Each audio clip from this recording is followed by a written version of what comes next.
Aliens invade Earth, and suddenly the world becomes peaceful and cooperative. This is the movie The Host, where the aliens are symbiotic creatures that inhabit human bodies and live and experience the world as humans. These aliens, also known as souls, have long lifespans.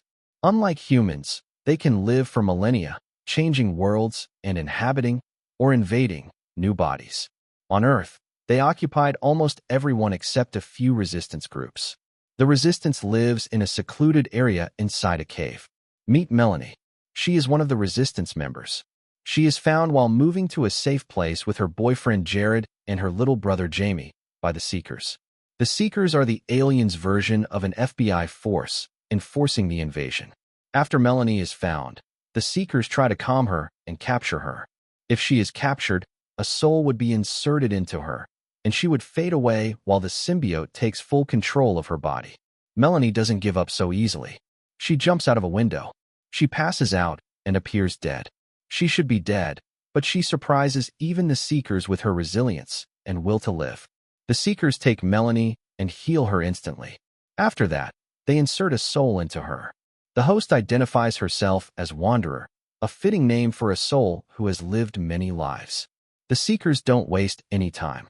They tell Wanderer to retrieve information from Melanie's memories and lead them to the resistance. Wanderer mentions a name, Jared, Melanie's lover. She reveals how they found each other and lived in a secluded area, trying to forget the invasion happening all around them. After a close call where they were almost found by the Seekers, they joined the resistance. Melanie lost her father after he refused to give up and took his own life. She escaped with her little brother. After a human is invaded by a symbiote, their eyes change color. That's the only physical difference shown. The aliens have a policy of not changing anything, but rather experiencing the world as it is. There are no crimes, not even misdemeanors. Everything is free, and everyone is cooperative. This is the new world. The aliens strictly follow the rules. They don't even drive above the speed limit. Wanderer is in a fight with her host, Melanie. Melanie does not fade away. She fights back for control. Wanderer cooperates with the Seekers to find the last humans. Suddenly, she sees a mountain in Melanie's memory and starts drawing it. But Melanie begs her not to reveal this place to the Seekers. Wanderer agrees and throws the paper in the trash. Later, Wanderer stands by a lake when the Seeker comes to talk to her. This particular Seeker is relentless. She asks Wanderer for new information and mentions that it has been a week since Wanderer provided anything useful. The Seeker tells her not to feel sorry for humans, calling them brutal savages who kill their own kind and even destroy the planet. The Seeker adds that, based on the leads she has, she identified Jared and will soon find his location. Hearing this, Wanderer, driven by Melanie, grabs the Seeker by the neck and chokes her, but she is no match. The Seeker quickly twists her arm and sprays her face, knocking her unconscious. The Seekers agree that the host is too resistant and decide to implant Wanderer into a more compliant host. The Seeker says she will enter Melanie's body herself and search her memories.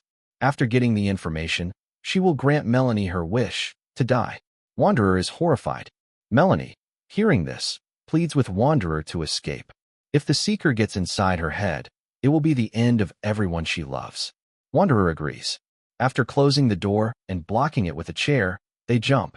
Melanie suggests stealing a car, but Wanderer does it her way by asking nicely. Since all symbiotes trust each other, the owner willingly gives it to her.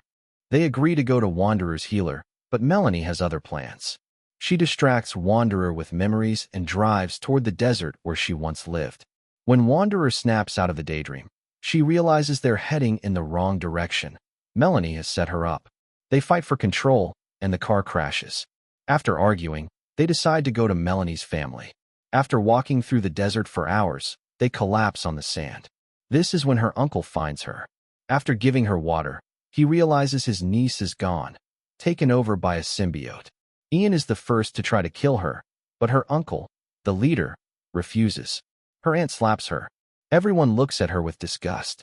They don't know Melanie is still inside. They blindfold her and take her to the cave. She sees what they've built, an underground city full of people. She's happy to see so many humans alive. She sees Jared and reaches out to him, but he slaps her to the ground. All he sees is the alien.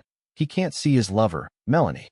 Aunt Maggie suggests sending her to the doctor like the rest, but they decide to keep her for now. Wanderer becomes a prisoner in the cave. Jared is assigned to watch her. 3 other men try to kill it, saying if she escapes, she'll lead the Seekers to them. Jared fights them off, and her uncle fires a warning shot to stop the fight. The search party gives up, concluding that even if she survived the crash, she couldn't survive the desert. All give up, except one Seeker. Jamie becomes curious about his sister and the symbiote and starts talking to her through a tunnel. He learns what Melanie did to escape and how she tried to take her own life. Jared finds out and angrily sends Jamie away with a warning. Wanderer is allowed to live, for now. The Resistance has built an entire underground city. They grow wheat underground using reflective mirrors. Her uncle grows suspicious of her story. Why would someone just wander into the desert? He begins questioning what really happens when an alien enters a human body. Does the human die, or do they live together? Jeb gives her the name Wanda. Suddenly, they hear a helicopter and rush to cover the mirrors.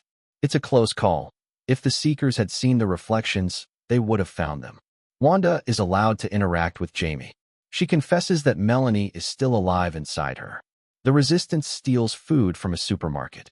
After knocking out a guard, they tie him up and take him with them. They're spotted by the Seekers for speeding. One truck refuses to stop and drives off a hill, killing everyone inside. Another truck tries to escape slowly, but is chased. The driver slams the brakes, crashing the Seeker's car. When he tries to capture the Seeker, another one arrives, the same relentless Seeker. She shoots and kills her own kind. The others are furious, saying it wasn't worth killing one of their own. They call off the pursuit, and the second truck escapes. Back in the cave, the others harvest wheat as another helicopter appears. Jamie cuts his leg badly, and the wound becomes infected. The missing group returns angry. One of them is Kyle, Ian's brother. Seeking revenge, he tries to push Wanda into a river. He underestimates her will to live. Melanie fights back, and Kyle slips, hanging from the edge. Melanie wants to let him drown, but Wanda saves him. At the doctor's office, Wanda says he slipped. Everyone knows the truth, but she protects him. Wanda and Ian grow close. Melanie hates it, it's her body. When they kiss, Melanie loses control. 2 girls in one body, loving 2 different men, it's complicated. The aggressive Seeker, now shunned, decides to hunt the humans alone.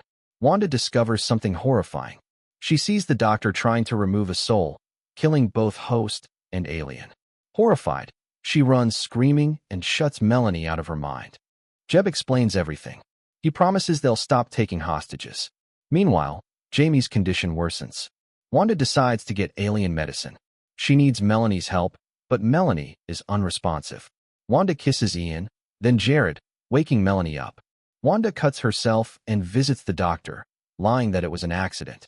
The doctor heals her instantly. She steals the medicine and leaves. Back at the cave, she heals Jamie. The humans are amazed by alien technology. The aliens are advanced but treat Earth like a theme park, careful not to change it. Later, the Seeker intercepts them again and kills a human. Jeb shoots her. They interrogate her. She wants to wipe out all humans despite orders to stop. Wanda makes a deal. She'll teach them how to remove souls, but only if they don't harm them and let her die. The doctor agrees to the first, but not the second. Wanda shows that souls can be removed through kindness. The host wakes up crying. The human was fighting all along. Realizing her wish won't be honored, Wanda chooses to leave. Everyone begs her to stay. Ian pleads. She refuses. At the operating table, she admits she wants to die. She explains that if she leaves for another world, everyone she loves will die before she reaches it. She wakes up in a new body. Melanie hands her a mirror. The doctor explains the body was dying and saved by inserting her. Grateful, Wanda chooses to live with Ian. Later, the group encounters another resistance cell.